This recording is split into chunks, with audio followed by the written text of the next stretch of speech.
चलो page number भी, page number होगा आपका 219।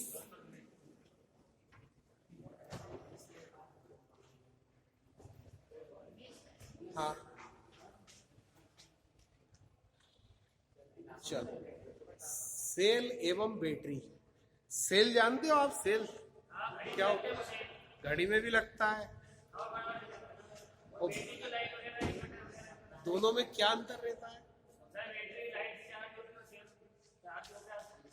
सेल भी तो चार्ज होते हैं, वो कैमरे वाले नहीं होते? होते हैं ना। क्या है कि देखो, विद्युत धारा जो होती है ना, सुनो आप, विद्युत धारा जब किसी चालक में बहती है, किसी तार के अंदर जब विद्युत धारा बहती है, तो उसके है ना 3 प्रभाव होते हैं। कौन कौन से? नंबर 1 चुंबकीय प्रभाव, है ना, चुंबकीय प्रभाव। और दूसरा होता है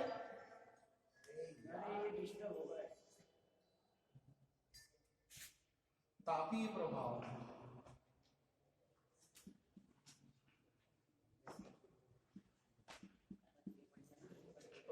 और तीसरा होता है रासायनिक प्रभाव।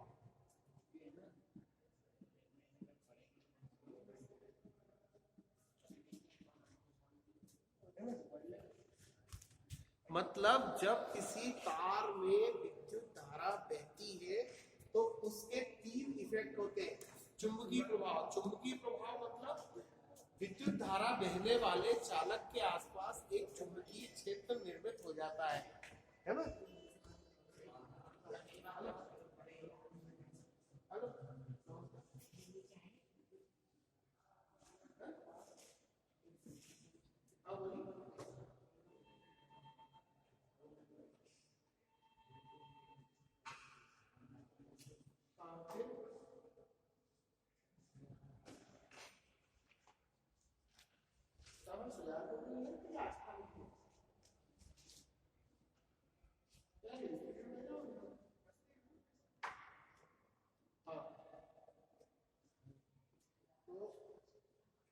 क्या है कि चुंबकीय प्रभाव मतलब क्या, जिस चालक के अंदर विद्युत धारा बहती है, मान लो ये तार में बह रही है, तो इसके चारों तरफ है ना एक चुंबकीय क्षेत्र बन जाता है।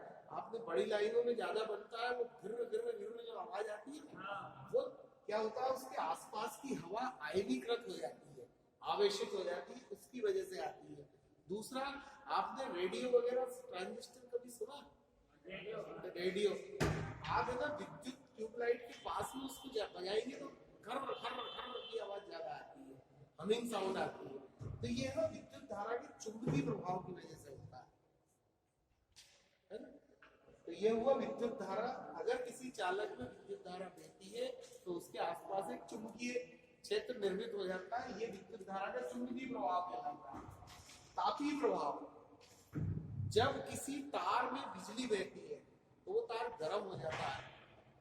देखा होगा आपने, तार में, किसी भी तार में, प्रेस के तार में, लाइट के तार में अगर बिजली बहेगी तो वो गर्म हो जाता है।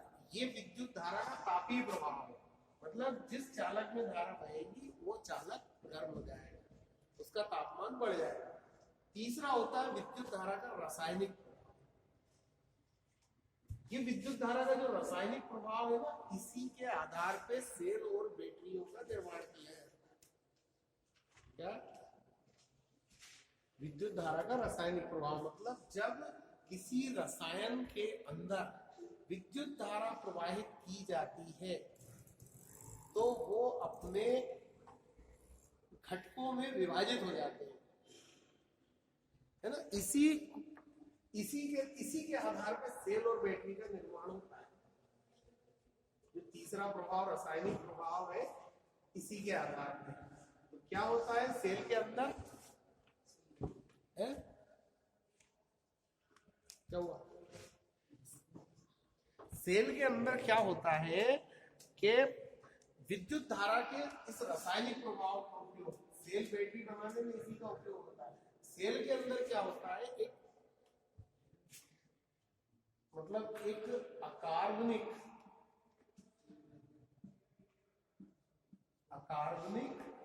रसायन भरा हुआ होता है, अकार्बनिक रसायन, है ना।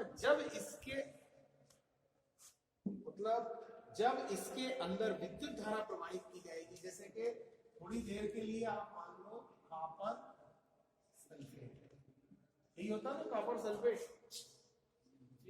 CuSO4 के Cu2SO4 पक्का है ना। तो इसमें क्या क्या है, एक कॉपर है और दूसरा सल्फेट है ना।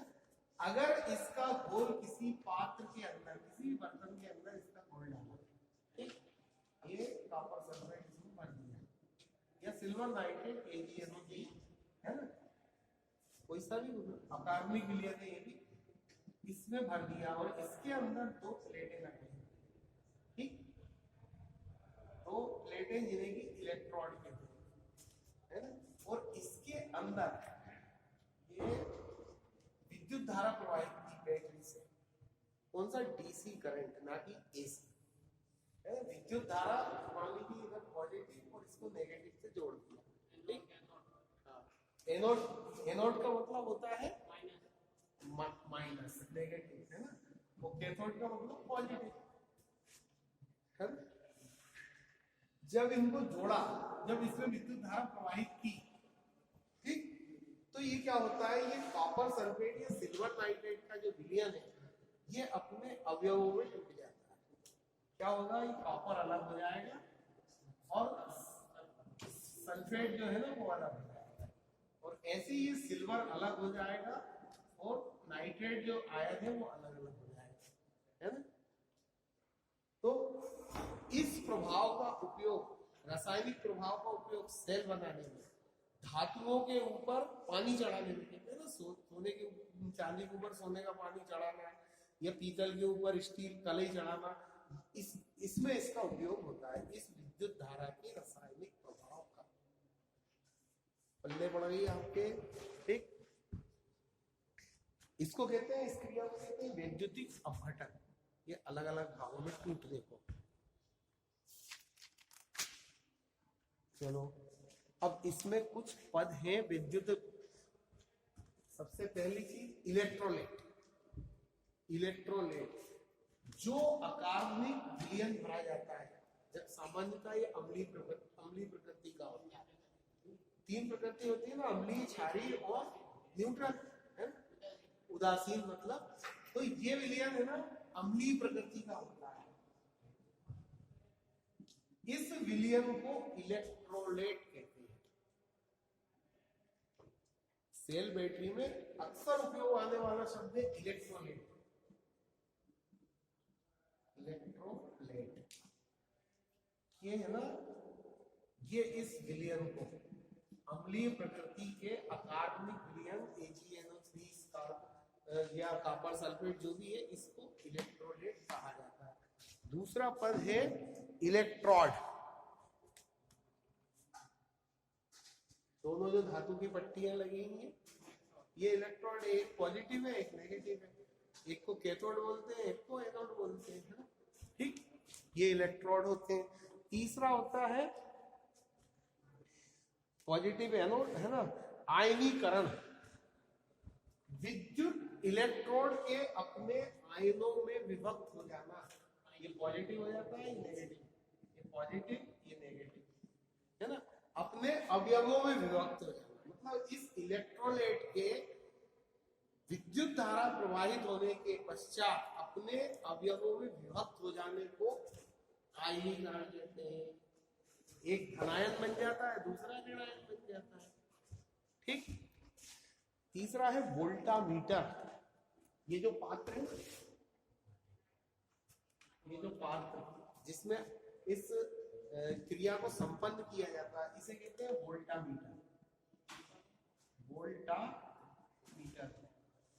अभी आपने कुछ दिन पहले मैंने वोल्ट मीटर भी बताया और वोल्ट मीटर बिजली की वोल्टेज में आपने तो वो, और इसमें अंतर होता है, ये वोल्ट मीटर है, ये वोल्टामीटर है ना।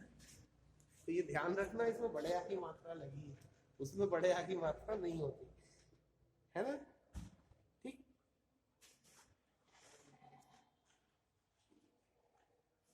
बस ठीक है, ये है ना। अब है फेराडे के विद्युत अपघटन संबंधी नियम।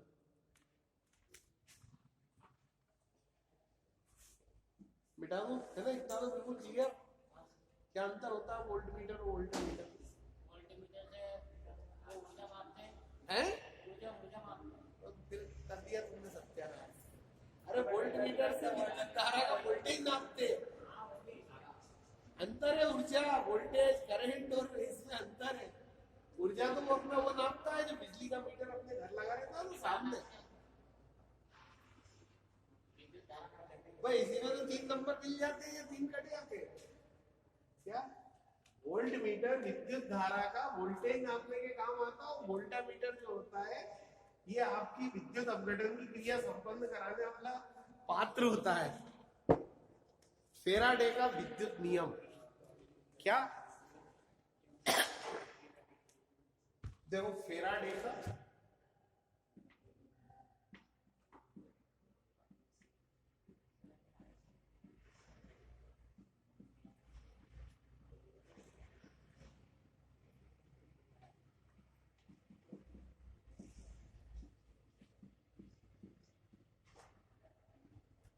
नंबर 1, 2 नियम है फेराडे के।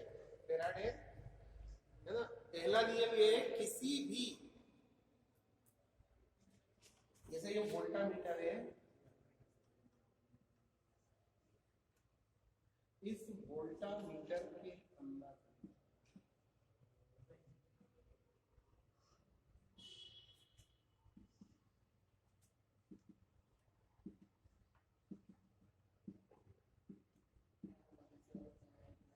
इसके अंदर एक ही है, सिल्वर नाइट्रेट का विलयन भरा है।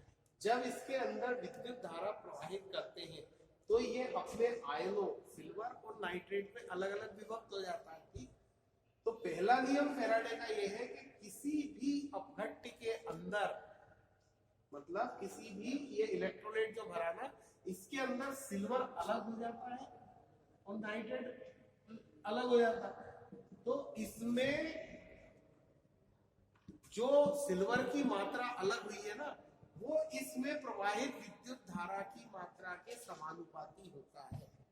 इस मतलब इसमें जो सिल्वर की मात्रा अवक्षेपित, मतलब सिल्वर इसमें धारा पैदा है, सिल्वर के नीचे बैठ जाता है। ठीक, और नाइट्रेट जो है ना, ये नाइट्रोजन और ऑक्सीजन गैस बन के उड़ जाता है। ठीक, तो ये जो सिल्वर की मात्रा जो अवक्षेपित हुई है ना, ये इसमें प्रवाहित विद्युत धारा की मात्रा के समानुपाती होता है। नहीं पड़ी बल्ले? जितनी विद्युत प्रवाहित करेंगे उसी अनुपात में इसमें अवक्षेपण होगा। अवक्षेपण मतलब धातु, ये जो सिल्वर है उतना निकलेगा। ये नहीं है कि बहुत थोड़ी सी विद्युत प्रवाहित कर दी और सिल्वर नीचे हो गया। जितनी देर जितनी मात्रा में विद्युत धारा प्रवाहित करेंगे उतना ही सिल्वर अवक्षेपित होगा। ठीक, तो पहला नियम क्या है? ये किसी इलेक्ट्रोड पर मुक्त हुए पदार्थ का द्रव्यमान विलयन में प्रवाहित विद्युत धारा की मात्रा के अनुक्रमानुपाती होता है। अनुक्रमानुपाती मतलब समानुपाती। जितनी विद्युत प्रवाहित करी विद्युत धारा उतना अवक्षेपण हुआ। दूसरा नियम क्या है? देखो, अगर मान लो दो अलग अलग वोल्टामीटर है, एक ये और एक ये, ठीक, और इनके अंदर ये मान लो आप, ये सिल्वर नाइट्रेट है और ये है कॉपर सल्फेट। ठीक, इसके अंदर भी अपन विद्युत धारा प्रवाहित कर रहे हैं क्या, और इसके अंदर भी एक समान मात्रा, दोनों विलयनों में अगर एक समान विद्युत की मात्रा प्रवाहित की जाए तो क्या होगा? ये कॉपर सिल्वर नाइट्रेट का विलयन है, ये कॉपर सल्फेट। पहला नियम क्या था कि अवक्षेपित अपघट्य की मात्रा प्रवाहित विद्युत धारा के समानुपाती होती है ना। लेकिन जब दो अलग अलग विलयनों में समान विद्युत धारा प्रवाहित की जाए तो उसमें अवक्षेपित अपघट्य की मात्रा उनके रासायनिक तुल्यांकों के अनुपाती हो। मतलब ऐसा नहीं कि जैसे इसमें विद्युत धारा प्रवाहित की तो इसमें 100 ग्राम सिल्वर निकला और इसमें प्रवाहित करेंगे तो 100 ग्राम ही निकलेगा, नहीं, ये दोनों की मात्रा अलग अलग होगी भले ही समान विद्युत धारा प्रवाहित की जाए। ये इनके जो धातु अवक्षेपित हुई है उसके रासायनिक तुल्यांक के समानुपाती होता है। नहीं पढ़ी पढ़ ले,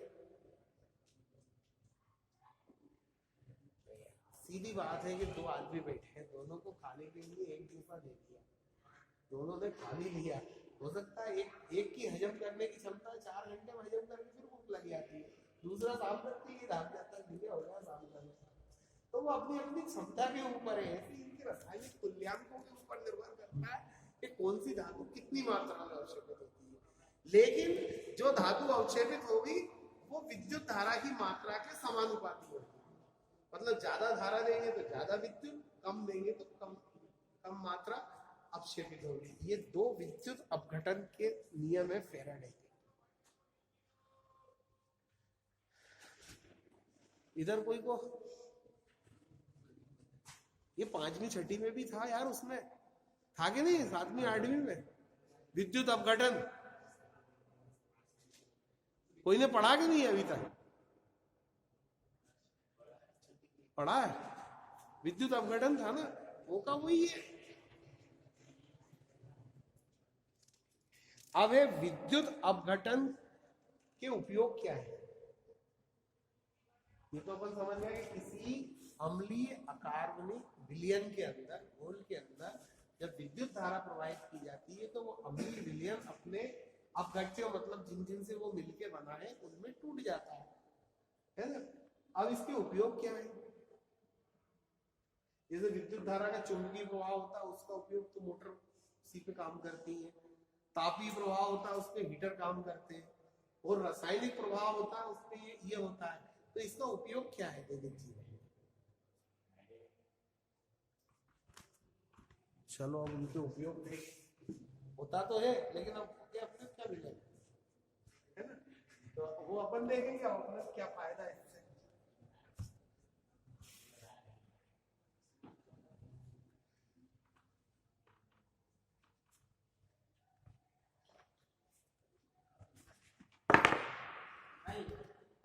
क्या हो गया, तो परेशान हो तो ऐसा है करना सुनने आए हैं, सुने और प्रसाद ले तो चलो, है नी है?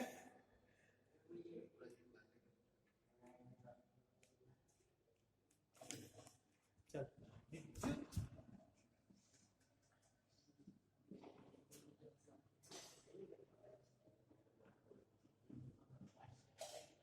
ये आम जीवन में काम आने वाली चीजें, आप अगर अपने आसपास देखोगे तो सब दिखेगा और सब आसानी से समझ में आएगा। विद्युत अपघटन के उपयोग,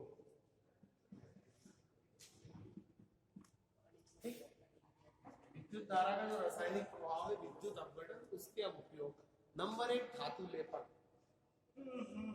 गाड़ी के हिस्से पुर्जे होते हैं आपके, रिम, हैंडल, उनके ऊपर निकिल का पॉलिश रहता है। कहते हैं ना निकिल का पॉलिश, वो चमकता रहता है सफेद, में क्या रहता है? Nickel polish. होता काय का है वो हैंडल? लोहे का, लोहे का रहता है, लेकिन उसमें पॉलिश काय का रहता है? निकिल का। चलो आ जाओ, है ना। तो भाई जरा शांत हो यार, अच्छा इधर आके बोलो किसको बोलना है?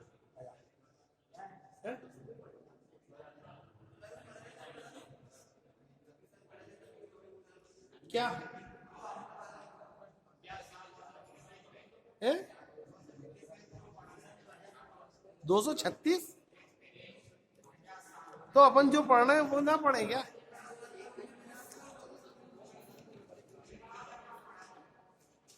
चलो 36 में अब अपन ने देखा कि विद्युत धारा का, अरे भाइयों चुप हो जाओ, शांत हो जाओ यार, घर कहाँ की 2 मिनट के लिए, फिर उसके बाद है? 4 दे दोगे? हाँ मतलब 11 तो बज ही रही है और 15-20 मिनट आगे आ जाओ यार। लो जा। हाँ अब है ना विद्युत अपघटन के उपयोग, मतलब किसी विलयन में जब विद्युत धारा प्रवाहित की जाती है तो वो अपघटित हो जाता है अपने अवयव। इसके दैनिक जीवन में क्या उपयोग है? तो सबसे पहला है विद्युत लेपन। विद्युत लेपन मतलब विद्युत के माध्यम से किसी चीज को लेपना। मतलब वही मैं बता रहा था कि जो अपने फटफटी का हैंडल होता है ना, लोहे का रहता है लेकिन उसमें पॉलिश निकल का रहता है, रिम रहता है लोहे का रहता है चद्दर का, और उसपे जो पॉलिश है वो निकिल का कर देते हैं तो चमकता है। मतलब निकिल एक अलग धातु है और लोहा जिसका वो बना है वो अलग है। लेकिन क्या है कि लोहा उतना चमकीला नहीं रहता, उसपे जंग आ जाती है ना। तो वो जंग से बचाने के लिए और सुंदर दिखने के लिए दोनों काम करता है। वो जंग भी नहीं लगती उसपे निकिल पे और सुंदर भी दिखता है। तो इस विद्युत धारा के रासायनिक प्रभाव का उपयोग करते हैं। क्या करते हैं? ये अपना क्या है? वोल्टामीटर। इसके अंदर क्या भर दिया? निकिल का कोई भी अम्लीय कार्बनिक विलयन निकिल का। जैसे अपन ने पहले क्या भरा था? Silver nitrate. लेकिन अपन सिल्वर का लेप तो करेंगे नहीं साइकिल के हैंडल पे, अपन को निकिल का करना है ना। तो निकिल क्लोराइड है ना, या निकिल सल्फेट या कोई तो भी निकिल का विलयन इसके अंदर भर दिया जिसमें निकिल हो। ठीक, निकिल का विलयन भर दिया। ठीक, अब क्या करा?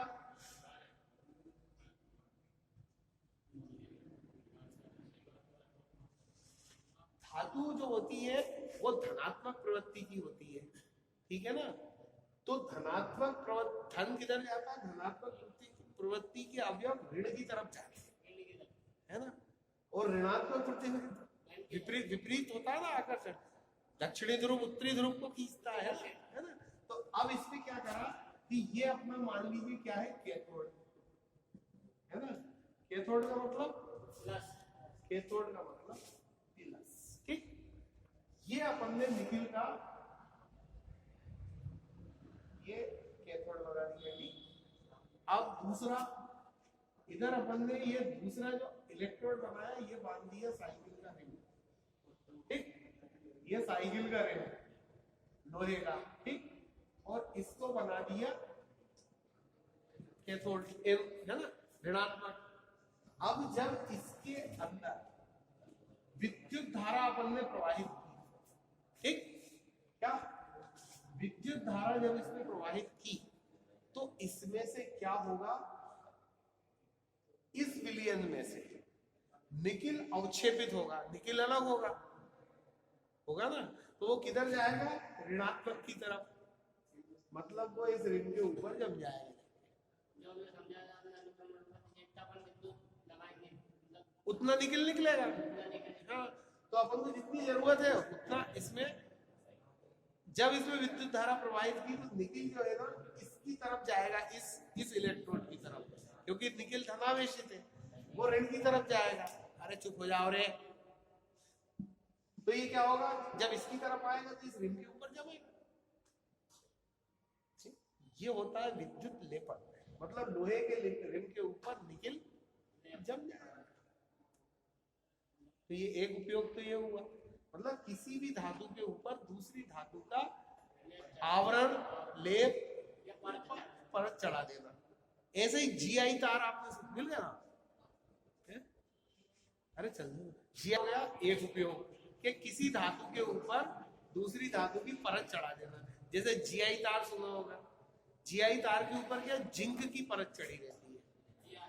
जीआई तार सुना, जीआई वायर, जो अपने अर्थिंग में, टेलीफोन में उपयोग किया जाता है। सफेद तार है ना, वो लोहे का रहता है लेकिन उसमें जंग नहीं लगता क्योंकि उसके ऊपर जिंक एक धातु है, उसका लेपन कर दिया जाता है। Zn जिंक, है ना, तो वो भी विद्युत लेपन है।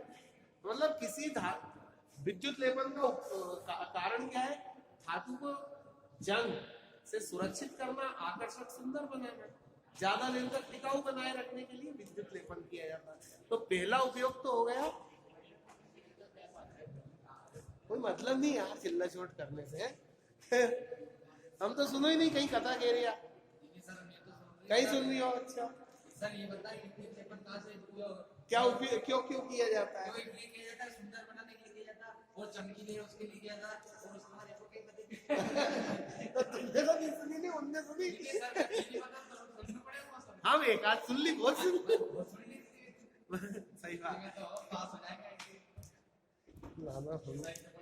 है ना। तो एक उपयोग हो गया, ठीक। दूसरा है विद्युत मुद्रण। वर्तमान में तो नहीं, लेकिन पहले क्या होता था, प्रिंटिंग प्रेस नाम सुना होगा, छपाई की प्रेसें, है ना। तो छपाई की प्रेसें, या वो एक टाइपराइटर देखा होगा आपने, वो ऐसे खटाखट खटाखट मारता, टाइपिंग मशीन देखी, टाइप मशीन अभी भी अदालत में या कहीं लोग बाग रख के करते हैं, खटाखट खटाखट। हाँ वही। तो उसमें क्या रहता है, विद्युत मुद्रण। ये तो हो गया विद्युत लेपन, है ना। अब आप देखिए विद्युत मुद्रण,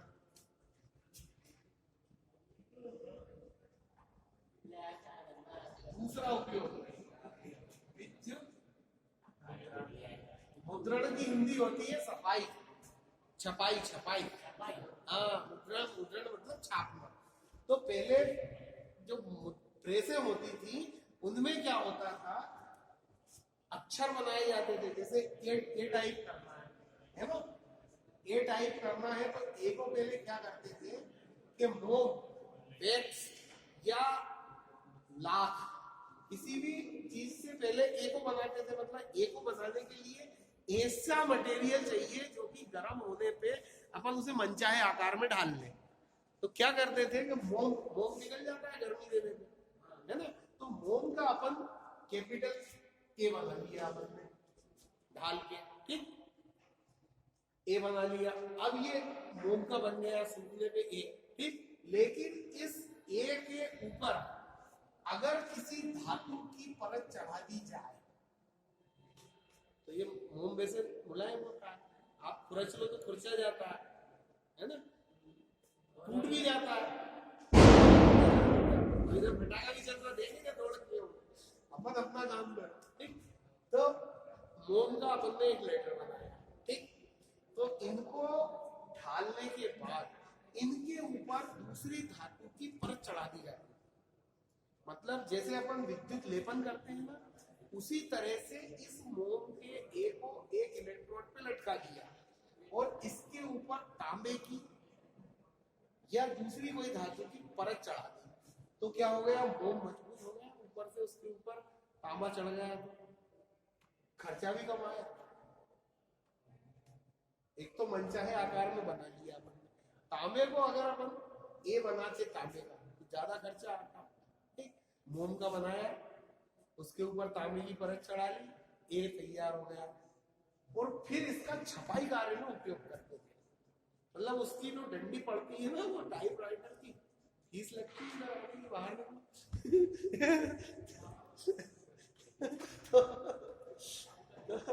टाइपराइटर की जो डंडी पड़ती है ना, उसके ऊपर भी लिखे रहते हैं ना शब्द, वो कार्बन के ऊपर पड़ती है और पेपर को छाप देती है।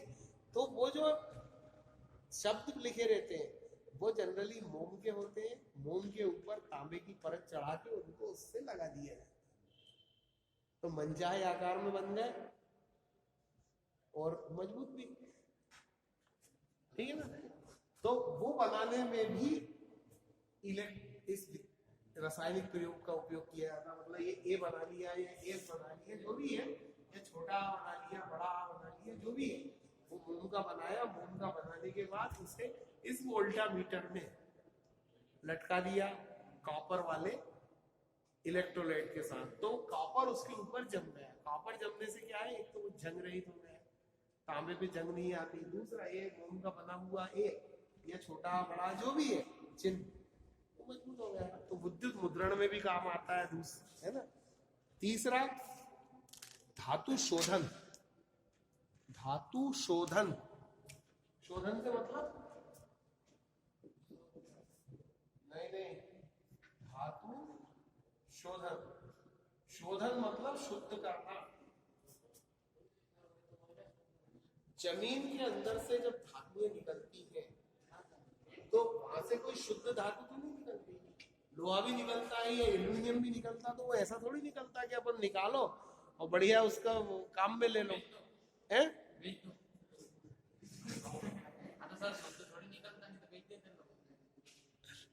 अब बहुत अच्छी कहावत है, बाद में बताऊंगा बाद में वो क्लास के बाहर।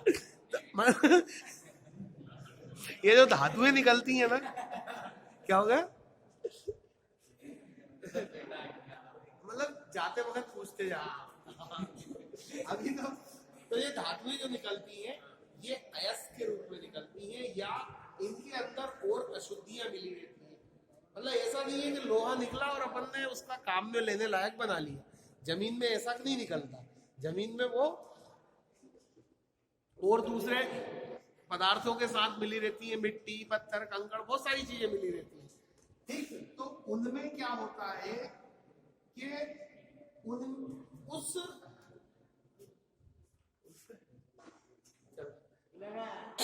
चल तो ये विद्युत रासायनिक उपयोग ये है ना, ये धातुओं के शोधन में भी काम आता है। कैसे? शुद्ध करने में, धातु को शुद्ध करने। मान लो अपना कोई अयस्क निकला, ठीक, इसके अंदर मान लो अपना कॉपर है, ठीक, कॉपर के साथ साथ और भी बहुत सारी अशुद्धियां जो भी है, तो भैया उसका एक इलेक्ट्रॉन बना के लटका, ठीक, विद्युत धारा प्रवाहित कर दो, कॉपर निकल के एक तरफ इकट्ठा हो जाएगा, हो गया शोधन। मतलब बाकी चीजें वहीं रह गई, लेकिन जो कॉपर है वो नीचे आ गया, अपने उपयोग लाया। और धातुएं भी, लोहा भी इसमें निकिल भी है और कैल्शियम भी, निकिल भी है और कॉपर भी, हाँ ठीक है। हाँ, आपने वो निकिल की परत चढ़ा के कॉपर हट जाएगा, और अगर कॉपर की परत चढ़ा तो फिर क्या करना पड़ेगा? दोनों चीजें हैं इसमें तो। हाँ, नहीं, दोनों चीजें हैं तो दोनों की धनात्मक,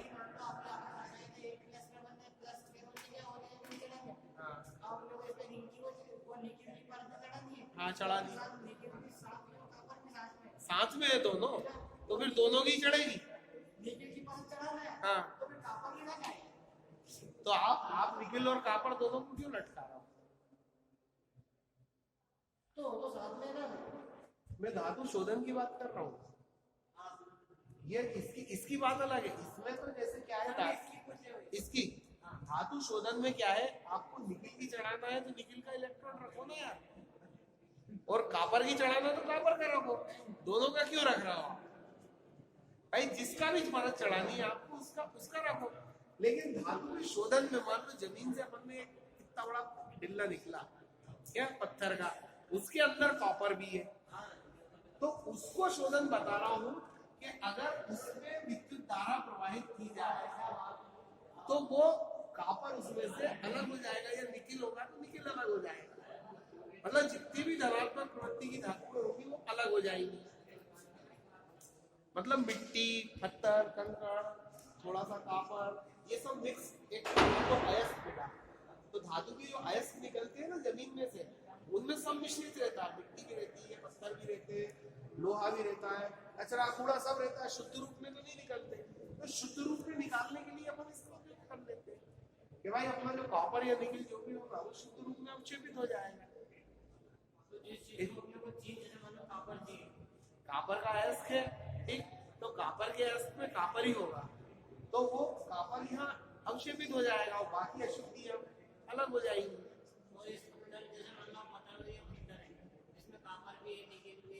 अगर उसमें 2-3 चीजें मिली है एक जैसी, तो वो सभी एक साथ अवक्षेपित होंगी, फिर उनको अलग अलग करना पड़ेगा।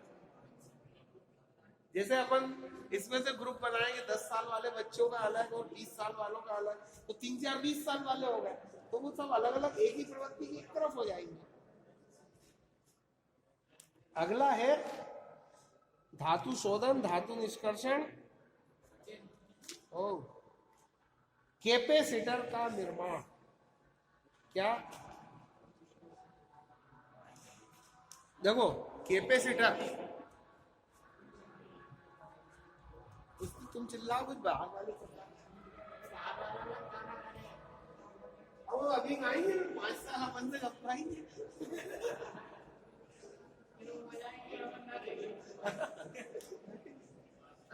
हाँ बेटा बड़ी छाट मार दे चुप हो जाए। अरे चुप हो जाओ यार, चुप हो जाओ यार। नहीं लेकिन कितना शरीर लग रहा हो। कैपेसिटर चौथा है कैपेसिटर निर्माण। कैपेसिटर में आप पढ़ते थे कैपेसिटर क्या बला होती है? कैपेसिटर संधारित्र क्या होता है? कहाँ पाया जाता है?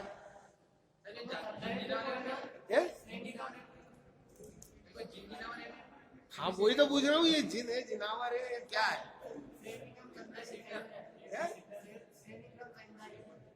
नहीं तो ये होता क्या? हाँ देखा नहीं, कहाँ पाया जाता है?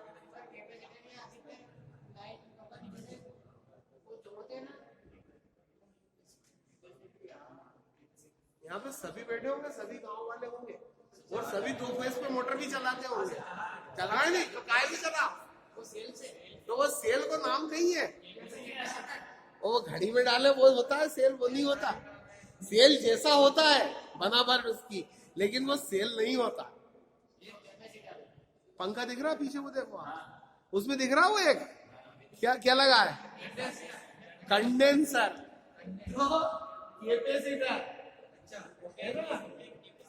और कंडेंसर एक ही चीज होती है। अब वो तो अपनी देहाती भाषा में सेल बोलते हैं क्योंकि उसकी बनावट सेल जैसी रहती है। ऐसी सेल जैसा रहता है वैसे ही दिखता है तो सेल बोलने लगे, वो सेल थोड़ी होता है। सेल अलग चीज होती है, सेल विद्युत बनाने का काम करता है, घड़ी में डालते हैं ना, वो सेल है।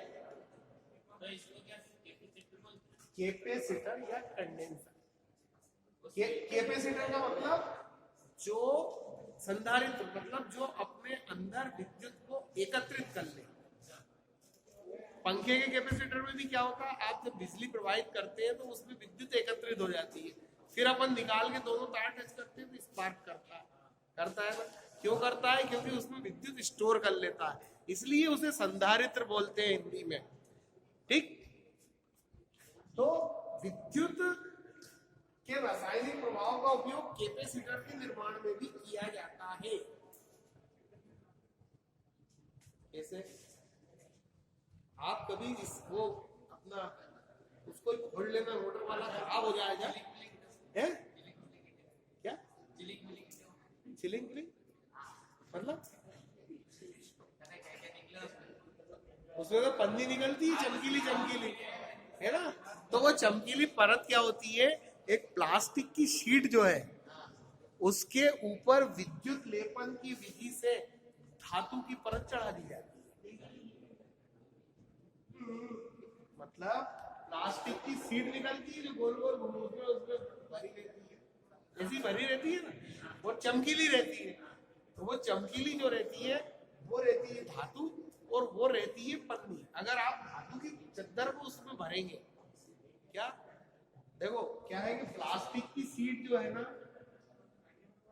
वो एक तो अचालक होती है, ठीक, अचालक होती है। तो उसपे क्या करा, 2 साइड होती है प्लास्टिक की शीट की, तो एक साइड पे उसकी विद्युत लेपन से आप उसके ऊपर दूसरी धातु की परत चढ़ा दो तो वो चालक बन गई, लेकिन दूसरी तरफ जो है वो कुचालक बनी रहेगी।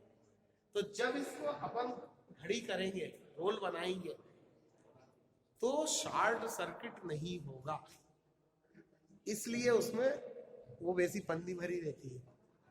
तो कंडेंसर बनाने में, उस विद्युत लेपन में भी आपको इसी का उपयोग करना पड़ेगा, विद्युत धारा के रासायनिक प्रभाव। ठीक, तो 4 उपयोग हो गए। एक तो काय में विद्युत लेपन, अपने लोहे के या किसी धातु के पुर्जों के ऊपर दूसरी धातु की परत चढ़ाना, दूसरा धातु मुद्रण, विद्युत शोधन और कैपेसिटर का निर्माण। ठीक, चलो लो भाइयों, भाइयों बहनों सर बोलो जब तक वो चुप हुए। तो बहन तो नहीं है ना। मोदी को सर चुप कर दे रखे। हाँ, अपन मोदी थोड़ी। चल तो क्या बिल्कुल मूड नहीं है आज? मतलब आज बहुत चर्चा कर रहे हो, क्या बात है? क्या हो गया?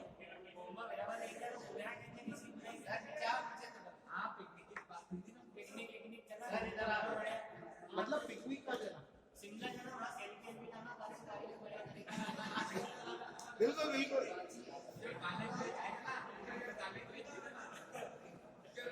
ढूंढो गिरा। हाँ। अरे पहले थोड़ा बहुत पढ़ो। हाँ सर पढ़ लो तो बात बाद में देख लेंगे। सेल, अब अपन सेल पे बात करें तो सेल वो कैपेसिटर जो है ना, वो सेल नहीं होता। ठीक, वो कैपेसिटर होता है ना, वो तो अपन सेल बोलने लगे उसे। क्यों? किस बात की बात कर रहे हैं?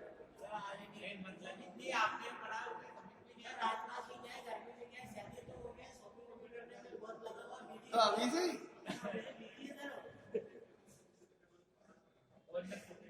वो करने वाले करेंगे, उसे तो शादी करना है, उसे क्या मतलब?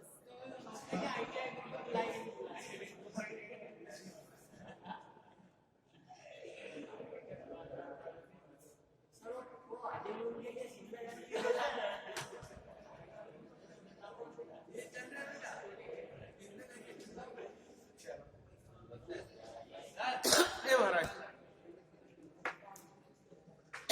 तो आ गई मैं। ले अटेंडेंस को खत्म करें अब। विद्युत